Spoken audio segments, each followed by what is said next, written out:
Bonjour, je suis Guillaume Covin, délégué syndical des fonctions centrales pour l'UDPA. Je vous propose de vous faire un rapide compte-rendu du CSE Fonctions Centrales qui s'est tenu les 20 et 21 juin 2024.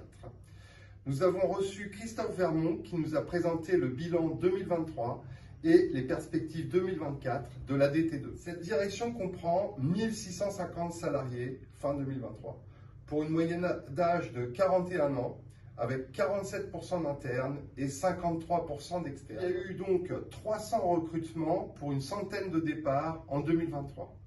Pour 2024, la DT2 vise plus de 50% d'internes.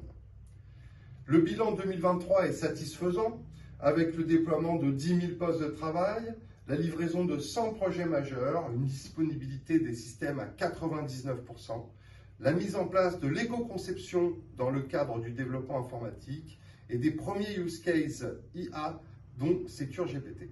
À noter la sortie du PIAS 2000 VM à migrer qui a mobilisé les Ops toute l'année. Par ailleurs, les programmes de Catalyse et Women in Tech sont plébiscités. Concernant le plan 2024-2026, la direction d'AXA France a annoncé un budget de 800 millions pour l'informatique. On passe donc de un quart du budget à un tiers pour la modernisation des socles et les travaux sur la donnée. Les représentants de l'UDPA ont posé de nombreuses questions. Ils se sont en particulier inquiétés sur le sujet de la simplicité qui ressort très en retrait dans le dernier Pulse.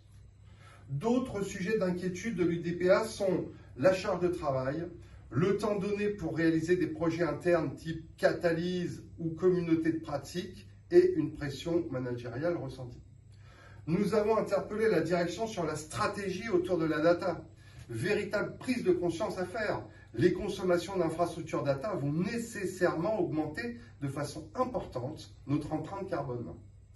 Nous avons aussi posé la question de l'obsolescence du système d'information.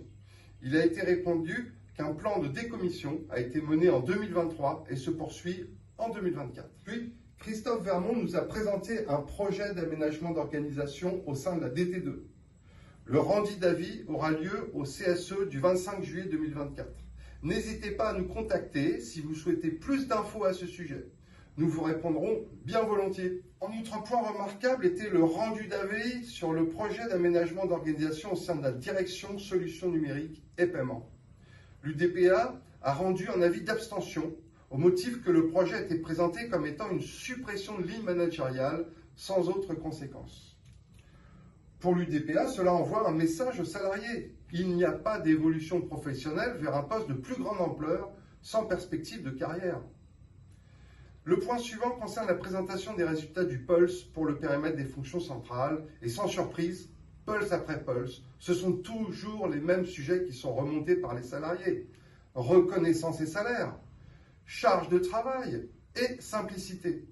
Quelles sont les actions concrètes menées par la direction sur ces sujets ? Pour information, la direction a annoncé que les dispositifs full télétravail pour les Jeux Olympiques est avancé au 22 juillet du fait du passage de la flamme. Et voilà, c'est tout pour aujourd'hui. À bientôt!